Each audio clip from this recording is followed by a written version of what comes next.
progress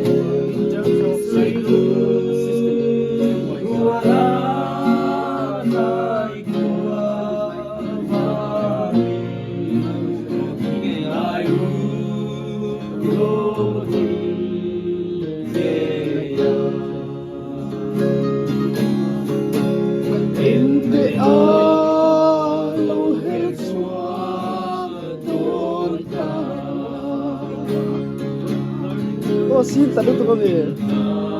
bỏ nó xin tận được về à bây giờ nó chả về à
thế là mà hiện lên nở mò khu lâm bằng khu bê thêm vẹn thằng nhà hết chuan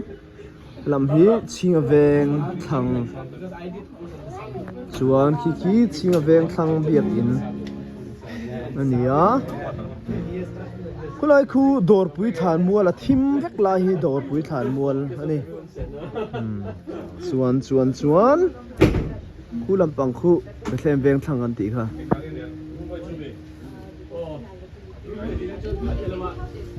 Christmas ta right nè mấy à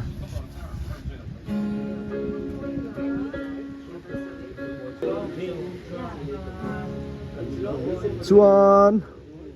khu lại khu tùy thiêng vẹn biếc in tùy thiêng cái na run sang căn mô khi làm bằng khi làm mual thim lại khi mò khi lại eng phép lại khi làm mual hey cái nôm lại hi chia veng anh nhá esmal som tuang umama te in ani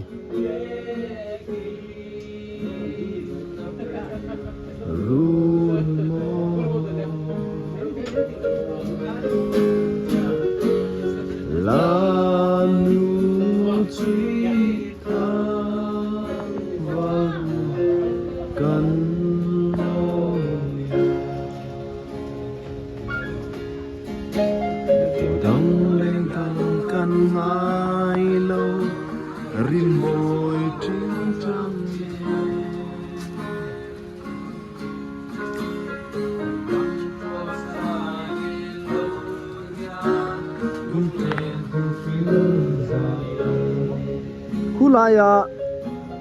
dum lai khu ti meng space mo mun all khu bethem veng thang field khani suana thang chi a khwan an biak in na oma khu lai khu an lo chei to khóc mấy anh đâu bắp mấy nè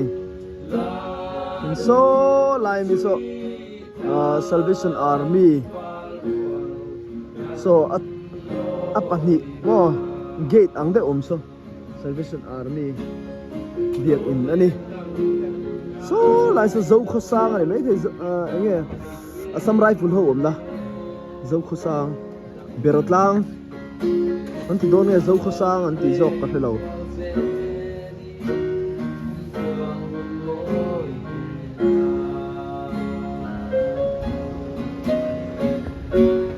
lên dùng tê kim na về run mo hi instructor Vikas ani truy thang van kan loi na coach educator ani AIFF Noya mo All India Football Federation Noya coach educator ani Vikas ani chuan Sardika Sarma boya Sarloma Sarmama and Sarchana and Miss Ramte and Zai Thiam Chui nyo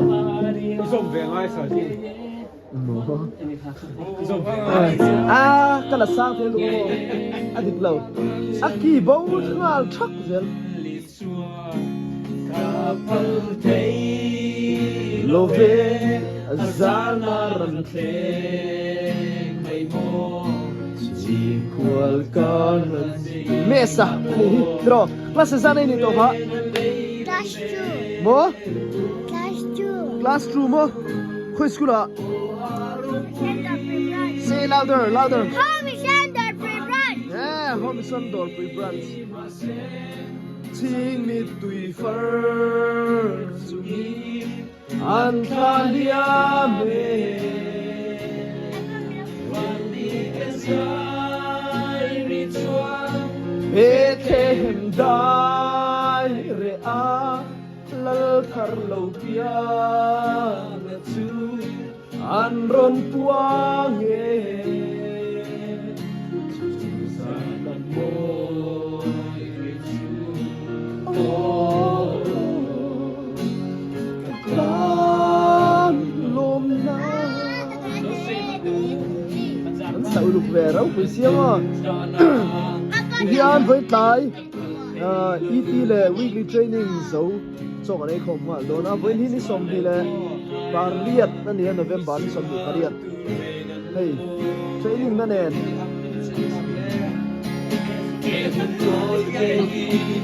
am pen dum hian hi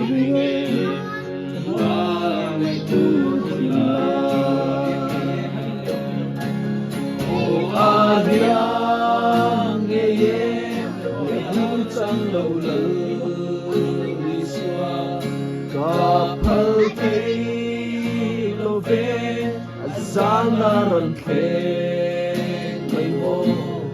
chỉ kwal ka na zinga mo lo tu reng ani lo ve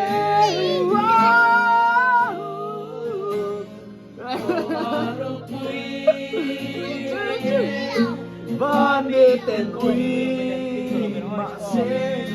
xin mi tùy phân chung đi ăn ra mê van đi tê sai ri chuan về thế hiện đại re a lal thar lâu pia ngã chu ăn ron puang nghe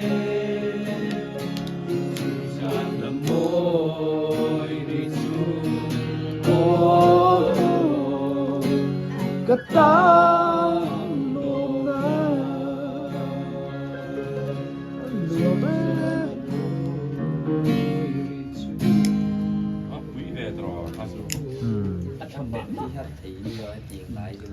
oh bending to pangu it's all about Christmas song yeah Christmas is coming yeah Pui mấy trò Near. vừa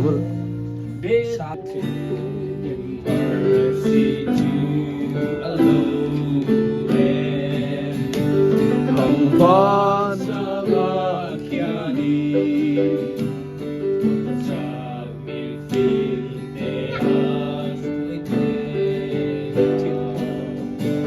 lời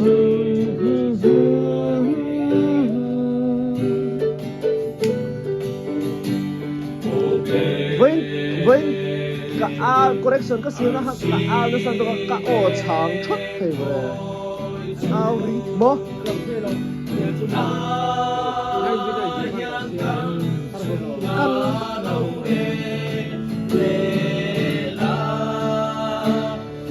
tin có về chân đam tu đề mình xoay kinh nghe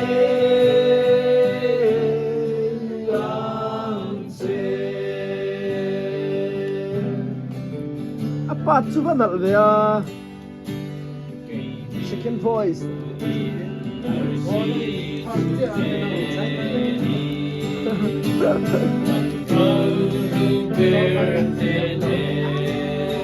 kiếm lâu xìm xìm ni kinh cả sai kiếm lâu